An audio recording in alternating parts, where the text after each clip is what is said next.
27 তারিখ কলকাতা জন্মদিনের দিন কলকাতা ছেড়ে যদি অন্য কোনো শহরে থাকতে ভালো লাগার কারণ থাকে সেটা ঢাকাই হবে। সেটা তার কারণ এটা এই শহরের সঙ্গে আমার নারীর বা আত্মিক যোগাযোগ।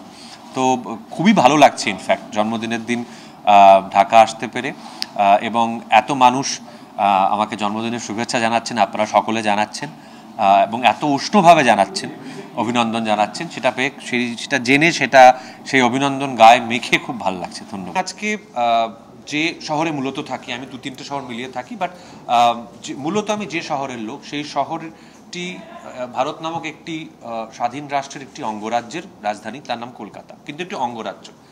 আর আমি যেখানে এখানে বসে আছি সেই জায়গাটি একটি স্বাধীন রাষ্ট্রের রাজধানী, বাংলাদেশের রাজধানী ঢাকা।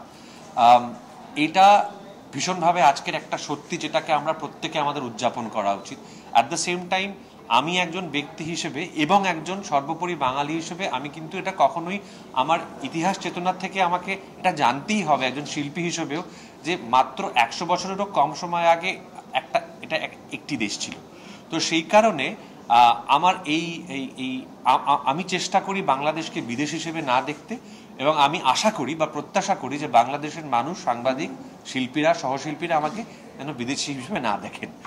তার কারণ আমি আমার বাঙালি সত্তাটাকে, আমি আমার বাঙালি পরিচয়টাকে সর্বাগ্রে রাখি এবং সব থেকে বেশি যাপন করি এবং সেলিব্রেট করি সেই কারণে।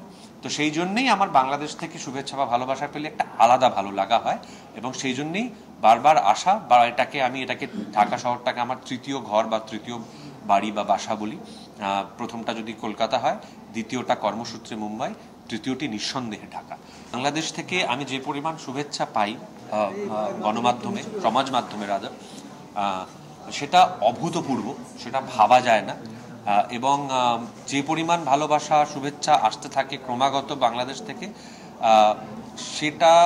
সেটার জন্যেই হয়তো কিছুটা বাংলাদেশকে আমি আলাদা করে, একটু আগে একজন সাংবাদিক বন্ধু ভাই বলছিলেন যে বাংলাদেশে আবার এলেন না, এরকম একটা কি বললেন, বাংলাদেশের সফর, এবারের সফর, যদি অনেস্টলি আমি বলছি, আমার বাংলাদেশে এলে পরে বা ঢাকা এলে পরে আমার আলাদা করে সফর করছি বলে মনে হয় না।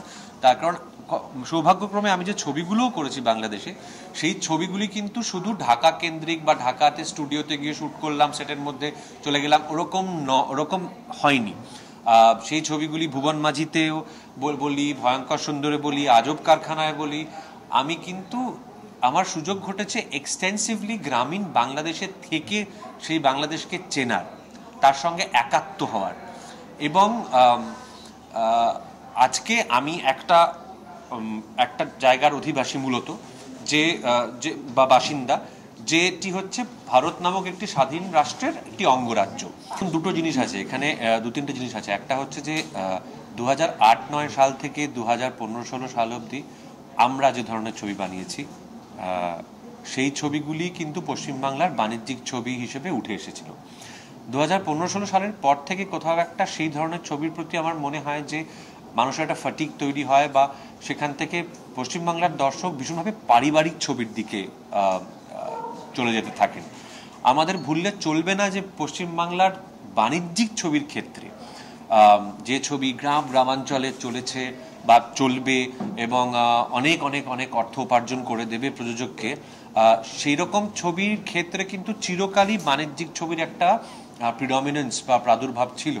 সেটা আমি যদি 80-90-এর দশকে আমি যদি স্বপন সাহা, অঞ্জন চৌধুরী, অনুপ সেনগুপ্ত এদের কথা ভাবি, যে ছবিতে ইনফ্যাক্ট সেরকম অনেক ছবিতে বাংলাদেশ থেকে রাজ্জাক সাহেব গিয়ে অভিনয় করেছেন, আলমগীর সাহেব গিয়ে অভিনয় করেছেন, সেই ছবিগুলিও কিন্তু পারিবারিক ছবি ছিল। পশ্চিমবাংলায় চিরকালই কিন্তু অ্যাকশন ছবির থেকে পারিবারিক ছবি চিরকাল বেশি চলেছে। তো সেই দিকে আবার একটা শিফট আমরা হয়তো বা দেখতে পাচ্ছি, হয় সেরকম ছবি কিংবা ফ্যান্টাসি অ্যাডভেঞ্চার, একটু গোয়েন্দা ইত্যাদি নির্ভর ছবি। তো আমার মনে হয় যে এটা একটা ফেজ, যে ফেজটা চলছে এই মুহূর্তে, সেই ফেজটা পরিবর্তন হওয়ার সময়টাও কিন্তু আস্তে আস্তে এগিয়ে এসেছে, এবং সেই ফেজটা নিয়ে সচেতন থাকতে হবে আমাদের নির্মাতাদেরই ইনফ্যাক্ট আর কি।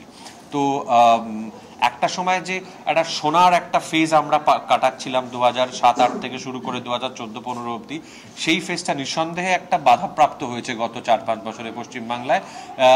এবং এই সময়টাই কিন্তু সঠিক সময় নিজেদের পুনরাবিষ্কার করা বা রিইনভেন্ট করার, যাকে আমরা ইংরেজিতে বলতে পারি, তো সেইটা করার চেষ্টা চরিত্র এই মুহূর্তে আমরা করছি।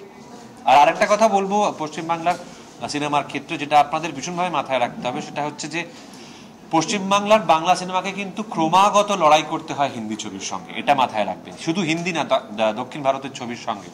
আমাদের দক্ষিণ ভারতের ছবির মতো পয়সা নেই। পশ্চিমবাংলার বাঙালি দর্শক অনেক ক্ষেত্রে তারা বাংলা ছবি ছাড়া তাদের অনেক অনেক অপশন থাকে, তাদের হিন্দি ছবির অপশন থাকে।